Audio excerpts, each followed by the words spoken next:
welcome to Louisiana Gardening Family. Today we're going to do a follow-up video on when Beverly harvested the elderberry. We've let it dry out. And you can see how it looks dried.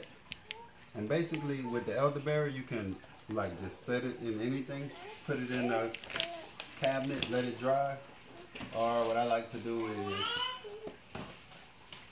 buy these like $1 at Walmart, something like $1, $2. In these bags you can put all your stuff in that you need to dry and dry out. We found this at the Asian market and it's only $4.99, which is a good thing. Some people have like the little strain balls that they put to make tea with, but I found that this is really good because it has a reservoir inside that you can put whatever you want to put as far as your tea mix or your leaves inside of it. So you can get some of this. You can put it inside. Or just take a whole sprout. So just say for the sake of the video, we're going to take this and just smash it in. Which is really cool. None of that is going to go into your actual tea. So you see how that looks. All right. So you take a little hot water. Show you how this works. Watch it go.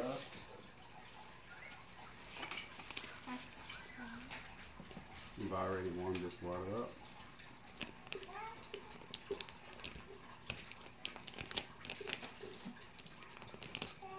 And you close your top.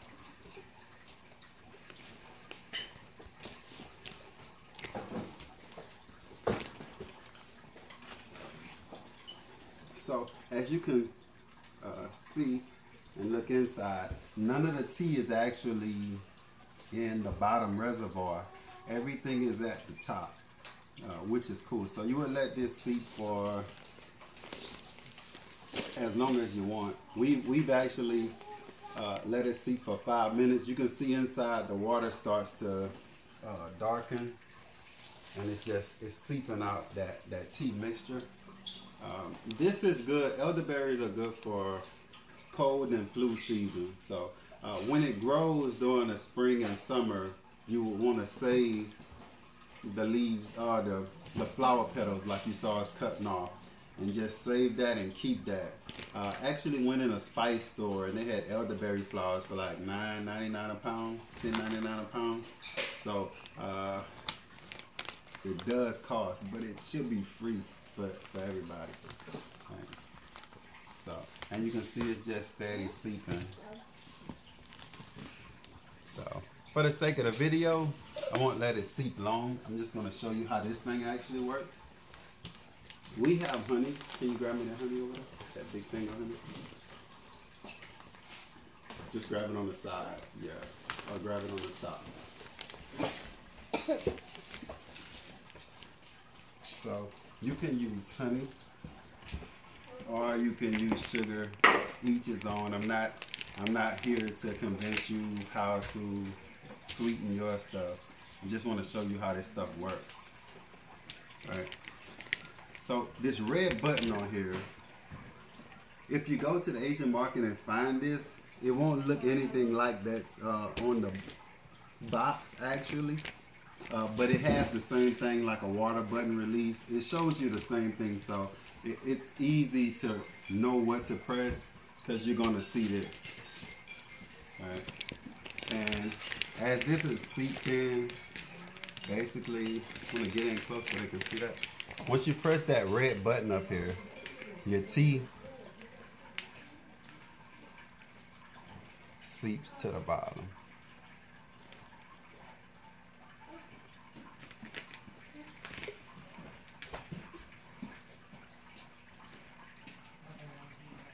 Which is really cool. And you want to do some pouring. Now, all you have to do is let's put one with some sugar. Hold on. That way we can kind of taste test it. I don't know. I'm guessing that might be a little too much for this little small thing, but maybe I don't know what that is. A teaspoon, whatever. I don't know.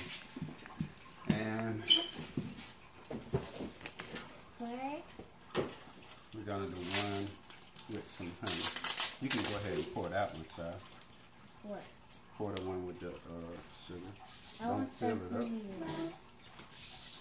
Can you see that? All right, that's good.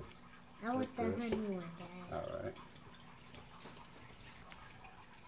And we're gonna got this local honey. Let me get it close because I don't want to spill it. That's a lot of honey. But now you're just gonna leave the spoon in there and just pour the tea on that.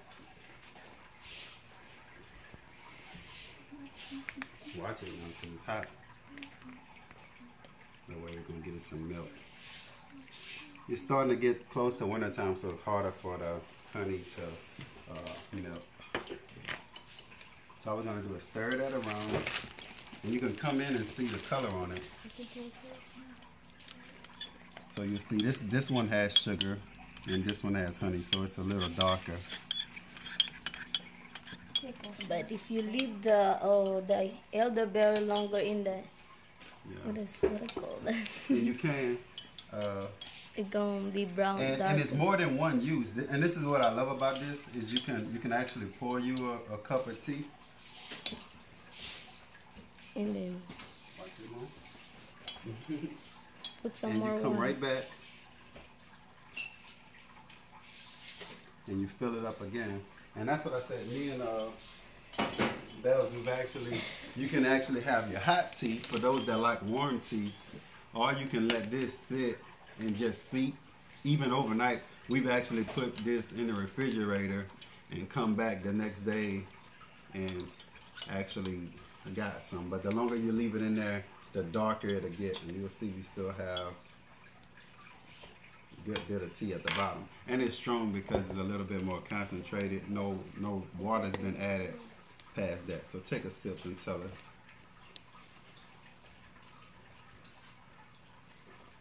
Don't drink all of it now. What you think?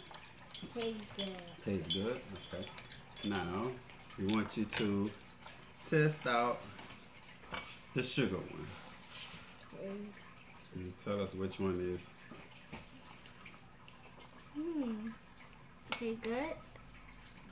Tastes disgusting. The honey one is better to you?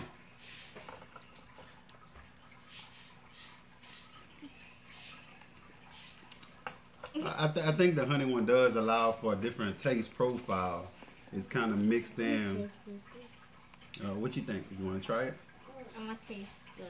You gonna taste the next one? I'm gonna taste butter. Okay. It's the finicky daughter. Is it hot? No, it's not hot at all anymore. She a peaky. What you think about that one?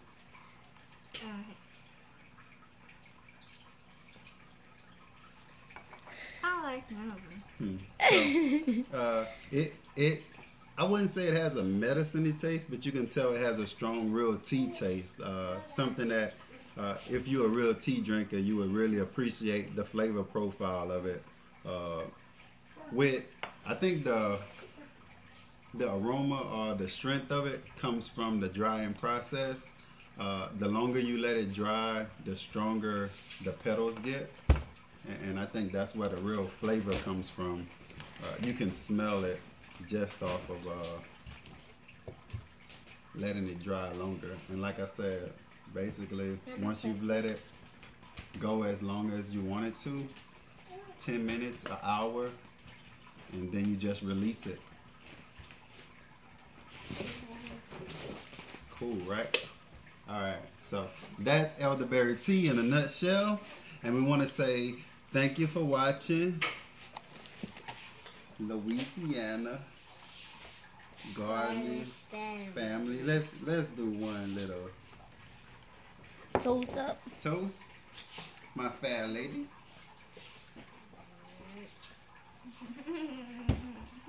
And as well, we bought that teacup. Thanks to the holidays. Happy Thanksgiving. It's coming soon. Toast to you, my lady.